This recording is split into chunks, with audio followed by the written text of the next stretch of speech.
Jangan lupa like, komen, dan subscribe channel YouTube TVRI Bengkulu dan nyalakan lonceng notifikasinya.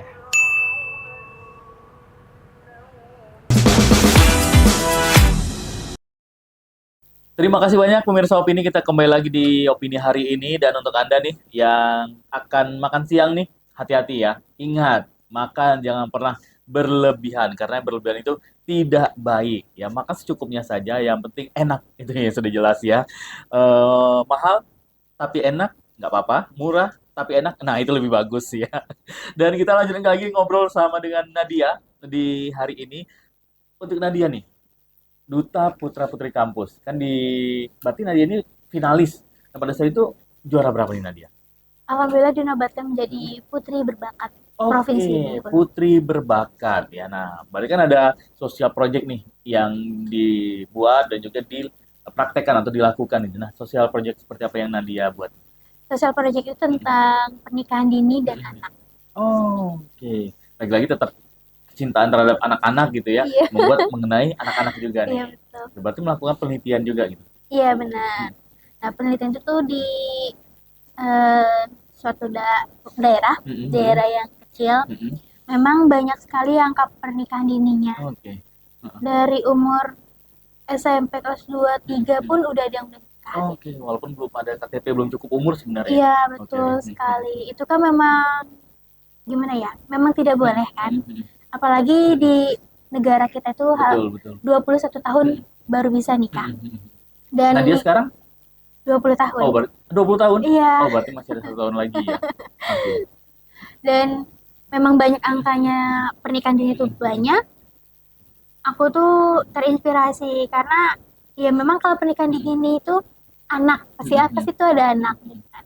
Kan kasihan kalau anaknya tuh yang nggak apa ya, ibunya itu belum tahu Oke, oke. wawasan yang Oke. luas, terus anaknya yang ya gitulah. Oke, jadi takutnya nanti secara mental dari sang ibunya belum siap gitu ya. Jadi Benar, sayang di anaknya nih, jadi terabaikan yang seharusnya mungkin dari gizinya seperti apa, betul terus sekali. juga pendidikan ke anaknya seperti apa gitu. Oke, nah apa nih yang poin paling penting pada saat Nadia melakukan penelitian nih terhadap pernikahan dini dan juga anak-anak. Berarti anak-anak ini, anak-anak yang diangkat ini adalah anak-anak dari pernikahan dini ini. Iya betul sekali. Oh, oke. Karena kasihan Mm-mm. di pendidikannya. Mm-mm. Mm-mm. Yang namanya kita lah, yang Mm-mm. namanya manusia tuh Mm-mm. memang butuh kan yang namanya pendidikan. Mm-mm. Tapi ada yang udah kecil tuh disuruh bekerja gitu. Mm-mm. 5 tahun, 6 tahun Mm-mm. ikut bekerja yang harusnya itu Mm-mm. dia itu sekolah gitu. Oh, oke, Sekolah oke. dasar, TK, Mm-mm. PAUD. Mm-mm. Tapi dia mengikut kerja gitu Mm-mm. sama orang tuanya. Oh, oke ya, karena dari sisi ekonomi juga, Iya terus juga benar dari sekali. sang orang tua ini juga belum kepikiran, nantilah dulu sekolah gitu ya. Oke, sangat disayangkan itu dia pemirsa ya. Berarti memang sosial projectnya ini sudah dibuat dari Nadia Betul sendiri. sekali. Oke, berarti program ini berjalan selama setahun nih pada saat Iya, sebelum program ada angkatan berikutnya nih. iya program itu ganti-gantian karena kan ada 30 pasang. 30 pasang 30 orang finalis, jadi 15 orang finalis. Nah, itu berpasangan kan untuk sosial projectnya. Dan Oke. itu bergantian. Kayak aku kemarin berlangsung 3 harian. Ya, memang waktunya memang sangat singkat, tapi alhamdulillah bisa ngajar adik-adik, Oh, oke. berhitung, membaca, gitu. Bisa apa namanya, bagaimana cara berbicara yang baik dan benar. Kan memang yang namanya di daerah-daerah pedalaman itu bahasanya masih bahasa daerah, Masih bahasa bahasa daerah benar. daerah, bahasa-bahasa setempat gitu. Jadi diajarin bagaimana bahasa Indonesia yang bagus, yang baik, gitu, Oh, yang oke. baku, gitu. Oke. Jadi pada saat ada orang dari luar juga datang ke daerah tersebut juga mereka bisa berkomunikasi gitu Betul, ya. mereka tuh mengerti gimana cara apa komunikasinya. Oh, oke, itu dia ya. Dan dari Duta Putra Putri Kampus nih, kita kembali lagi bahas tentang basic seorang Nadia nih, hobinya nih. Sebagai seorang penari ini kan 2021 nih pindah ke Bengkulu nih, dari Bekasi pindah ke Bengkulu yang basicnya penari Jaipong dan sekarang menjadi penari daerah Bengkulu yang notabene adalah kental sekali sama tarian Melayunya. Nah, ini kan dari 2021 kapan nih Nadia mulai gabung di sanggarnya? Apakah memang eh, mencari beberapa sanggar atau langsung begitu ada teman dapat teman di Bengkulu, oh langsung masuk ke Sanggar Gratil? Memang sebelum di Sanggar Gratil, aku di sanggar lain gitu. Tapi pas ngelihat Sanggar Gratil itu penuh kekeluargaan dan juga ada saudara ngikut Oh, sanggar oke. itu. Ah, Jadi kayak udah nyaman gitu. Terus masuklah. Pertama itu kan diundang untuk nari karena kekurangan orang, Oh, kekurangan oke. orang gitu kan. Pemain tambahan nih gitu ya. Iya. Tapi nggak apa-apa, walaupun pemain tambahan kan ada relasi gitu. Bisa kenal Oh, sama, itu awalnya pertama kali betul ya. sekali awal-awalnya gitu. Bisa kenal sama orang-orang sanggar yang di sana. Terus ya karena hobi, coba gimana ya, masuk gitu. Coba masuk, boleh nggak ya gabung ini? Boleh, boleh, sangat boleh. Oh, Mana Mas dan Inganya juga ramah sekali. oke, jadi gabunglah ke Sanggar Gratil Iya. di tahun 2022. 2022. Oke, nah kalau Gratil kan bahasa Bengkulunya ya, kayak yang tangan nggak bisa diam ya. Iya, Gratil. Nah, kalau dari Sanggar Gratil sendiri ada artinya nggak untuk ada di Gratil? dong.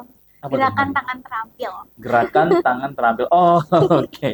Berarti Gratil ini ada kepanjangannya, Iya, betul gerakan sekali. tangan terampil gitu. Oke, luar biasa sekali ya memberi namanya. Nah, kalau pada saat Nadia nari nih, ini kan nari kan juga butuh fisik yang oke juga, terus juga fokusnya apalagi, terus juga ditambah lagi bebannya dari baju yang digunakan nih.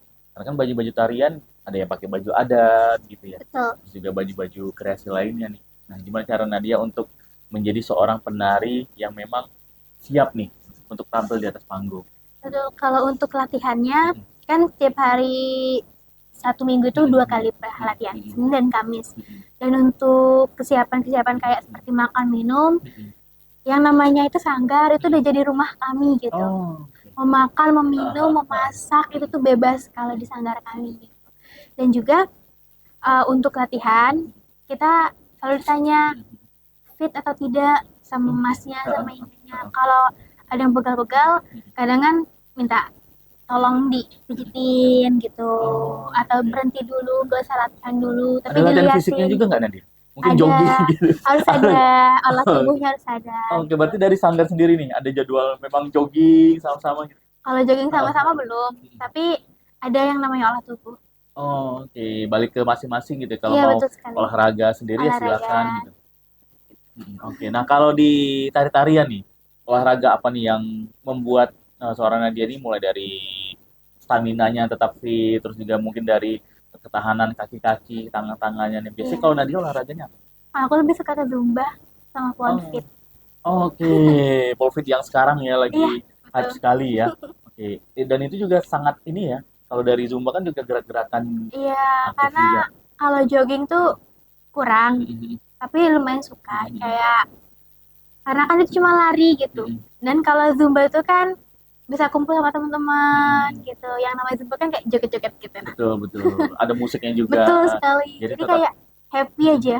oke, sama seperti nari gitu ya. Iya betul. Cuman bedanya lagunya beda, terus juga gerakan juga beda Beda. lagi gitu. Oke. Dan kalau ditanya untuk ini nih, cerita-cerita dari seorang penari ini kan otomatis ada sedihnya juga, terus juga ada riang juga. Nah, pada saat momen apa nih? Seorang penari itu ada masa-masa sedihnya nih. Masa-masa sedihnya tuh apa ya? Apa ya masa-masa sedihnya tuh kayaknya nggak terlalu sedih. Lomba nggak menang Kalau atau juara yang diharapkan belum tercapai. kalau prinsip kami di Sanggar, menang kalah itu urusan belakangan. Oke. Kita tampil untuk berkreasi, untuk apa namanya, memberitahu kepada masyarakat penonton kalau itu tuh kreasi Sanggar kami gitu. Jadi kalau mau menang kalah itu tuh urusan belakang. Oke. Paling sedih-sedihnya itu bukan sedih sih, lebih kayak apalagi kan aku di Jaipongan kan, olah tubuh yang namanya harus kuda-kudanya itu nian. Kadang kalau latihan, apalagi kalau ada acara event-event tabut kan, itu kan latihannya di aspal. Kadang lupas apa kulit kaki gitu. Mungkin sedihnya itu. Karena basicnya sebelumnya dari penari Jaipong, Iya, sekarang ke penari Bengkulu gitu kan. Mulai dari ya gerakan yang berbeda, musik yang Iya, beda, tempat latihannya pun juga beda gitu ya. ya biasanya kan kalau tari Jepang kan kayak pendopo, lantai gitu Betul kan. Nah betul. kalau ini kan kadang lantai, kadang di aspal, Hmm, kadang baru sampai rumah tuh udah biru-biru lah dengkulnya, terus lah lecet, lah sakit gitu. Oke, luar biasa sekali ya. Itu dia dukanya nih, Itu menjadi dukanya. dukanya. Nah, seperti apa cerita lebih lanjut bersama dengan Nadia, pemirsa Opini jangan kemana-mana ya. Kita iklan dulu, tetap setia di obrolan pas di sini.